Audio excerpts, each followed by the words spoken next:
C'est la journée de la femme, les femmes. À vous les honneurs, vous êtes nos mères, nos épouses. Aujourd'hui, c'est le jour de fleurs, mesdames, mesdemoiselles et messieurs. Et Zabongo, Nalisese, on est na Pesbinombo, t'es bien, bonjour et bienvenue. Très chers abonnés, Yalipa Moli Télévision, Awa Mokola Lelo, spécial 8 mars.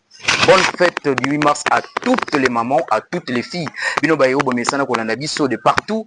Na Kinshasa, abonnez-vous massivement, likez, partagez, aimez et laissez-nous vos petits commentaires. Mokola Lelo, Lipa Moli Télévision a décidé que ça là, descendre sur terrain pour interviewer maman Bazan Zinga Zinga. To balolenge nini, journée ngwele kanaki, lolenge nini, bakokaki ko préparer en gros, lolenge nini pe, bakokaki ko silsango ensemble avec une grande équipe derrière la caméra, wana ko mona ka disha quoi, hein, ainsi que les autres, voilà, ensemble avec l'équipe, allons-y.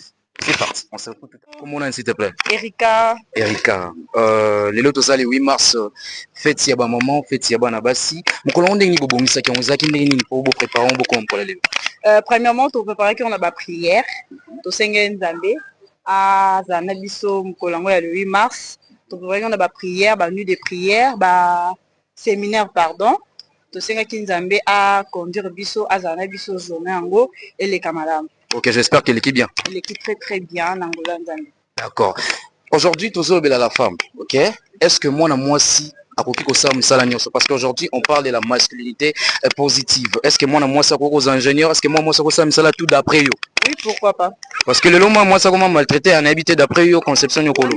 Qui n'est pas kakala. Na kalandi basi bazaki na valeur pi. Mais actuellement, moi si, je sais pas si vous avez déjà entendu parler de l'autonomisation de la femme. Oui.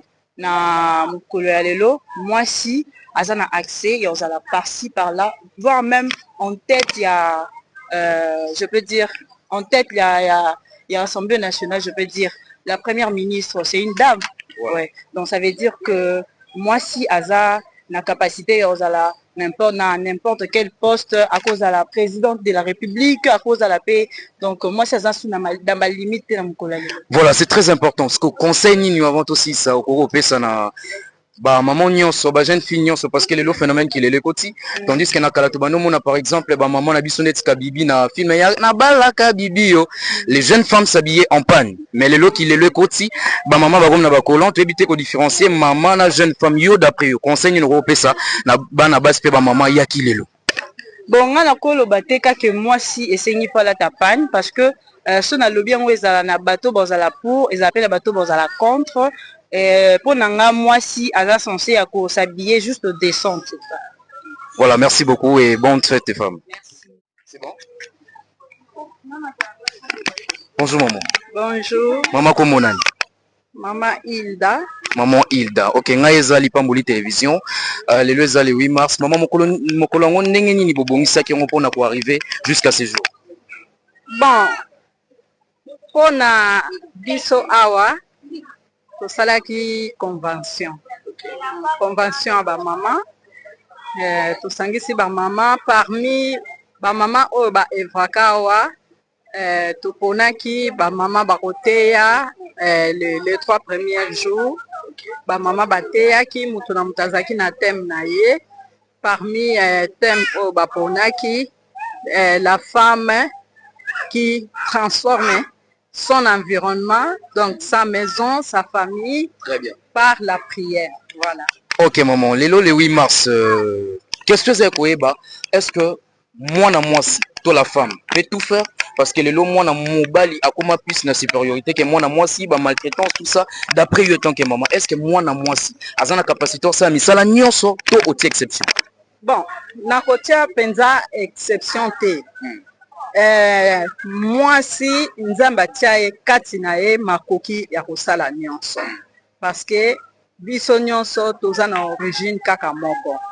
C'est vrai que moi si bimisaki na mopanzi ya mobali mais en elle ce totali la femme est capable de tout faire parce que na kati na ndako tomoni ke moi si asumaka nyonso la femme elle n'est pas seulement mère.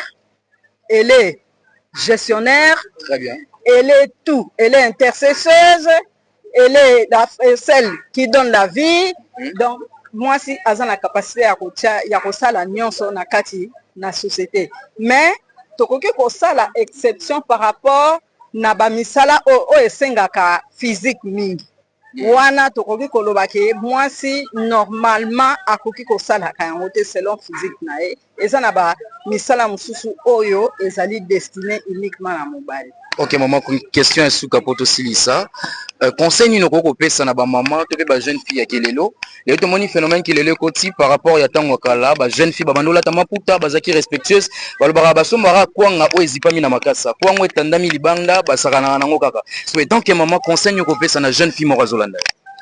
Bon nakopesa conseil na bajeune fille parce que surtout lokola toza na cadre ya église soki totali sur le plan spirituel makambo ezalaka ebele nakoki kopesa ndakisa na sololaki na mwana mwasi oyo asalaka epa na nga atiaki biloko na bango bazotia soki bapersing makeup te persing atie awa na tuni ye pourquoi yo tia yango alobi o natiaki kaka mpo eza mode nga nalobi me oyebi ke biloko nyonso eloko nyonso ezalaka na signification na yango parce que bademon oyo bayebi signification na yango na nzela bakolanda yo eza la même chose na habillement nzoto ya mwasi eza nzoto oyo barespectaka eza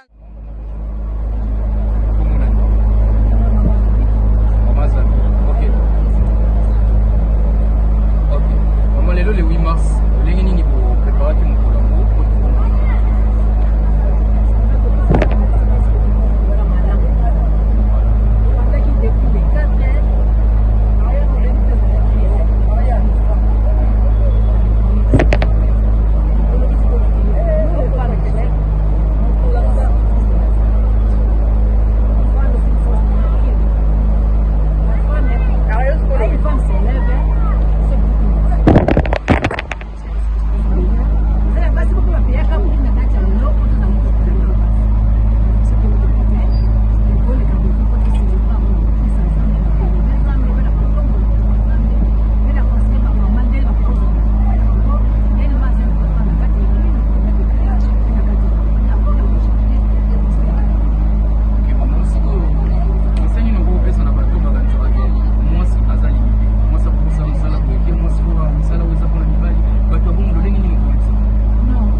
Nous sommes arrivés à la fin de cette rubrique que vous a proposée votre chaîne Lipamboli Télévision. Abonnez-vous surtout, likez, partagez, aimez et laissez-nous vos petits commentaires. On a Simonanga, j'espère que vous allez comme on a un grand élément. Au pas eu pito tambola qui n'a bon tout travail na bango on a li comme on a kadisha. Au boss c'est la lelo bomoni voilà, il se présente, il est là et puis comme on a Tegra Lubo un grand homme ceux qui a li réalisé va tenir ce bazar toujours content et nali comme on a ndeko comme Kimi voilà, Bodissem. Et ensemble avec toute l'équipe, nous continuons. Il y a Rossam Salango Lelo, Papa Bolimbisanga, parce que dans un cercle là-bas, maman, il a fallu une journaliste à présenter l'émission. Moi, si on a Zaki Kwakoso, Kassiango Lelo, Nazaki na présentation. Manabino, ce qui est sur ma Zongité, Tourutana, très prochainement pour d'autres surprises encore. Merci beaucoup. Lipamboli TV, la chaîne de vos attentes.